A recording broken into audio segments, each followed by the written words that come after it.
নমস্কার, আমার YouTube channel বিন্দাস বাঙালিতে সকলকে জানাই স্বাগত। সকলকে পাশে থাকার অনুরোধ রইল। আজকের রেসিপি চিকেন বিরিয়ানি। জল গরম হয়ে যেতে গোটা গরম মশলা, তেজপাতা ফোড়ন দিয়ে সাদা তেল আর নুন দিয়ে ভিজিয়ে রাখা চালটা দিয়ে দিয়েছি। এখানে বেরেস্তাটা ভেজে নিচ্ছি। ভাজা হয়ে গেছে। এবার কড়াইয়ের মধ্যে আর একটু সরিষার তেল অ্যাড করে গোটা গরম মশলা ফোড়ন দিয়ে পেঁয়াজটা দিয়ে ভেজে নিচ্ছি। একটু নুন দিয়ে দিয়েছিলাম পেঁয়াজে যাতে তাড়াতাড়ি গলে যায়। এবারে চিকেনটা ভালো করে ভেজে নেব।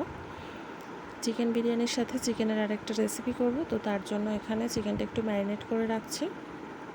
দিয়ে দিয়েছি আদা রসুন বাটা, হলুদ গুঁড়ো, অল্প একটু লঙ্কা গুঁড়ো আর পেঁয়াজ আর লঙ্কা বাটা।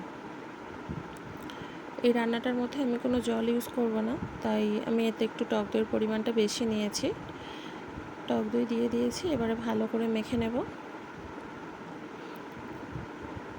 আগে থেকে মেখে নিলে ভিতর পর্যন্ত মশলাটা ভালোভাবে ছড়িয়ে যায় আর চিকেনটাও খুব সফট হয়ে যায়, তো তাই জন্যই আমি আগে থেকে একটু মেখে নিলাম।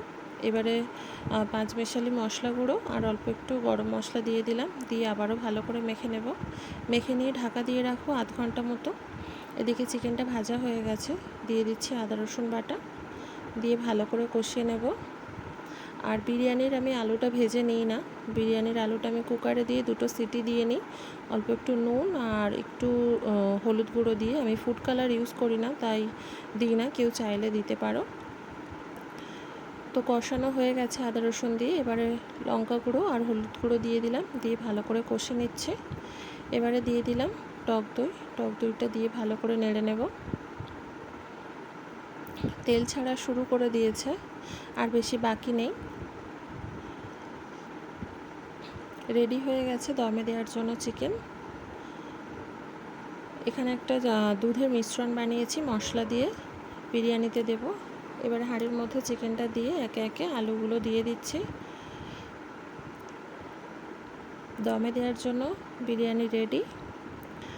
বসিয়ে দিয়েছি দমে। আর এদিকে চিকেনের রেসিপিটা বানিয়ে নেব। তো তেল দিয়ে গোটা গরম মশলা ফোড়ন দিয়ে কুচিয়ে রাখা অল্প একটু পেঁয়াজ আর কাঁচা লঙ্কা বাটা দিয়ে চিকেনটা দিয়ে দিয়েছি। আস্তে আস্তে সিদ্ধ হোক। এদিকে বিরিয়ানি রেডি হয়ে গেছে। কেমন লাগলো জানিও সবাই। একবার হলেও ট্রাই করে দেখো, আশা করি খারাপ লাগবে না। সাথে থেকো। টাটা।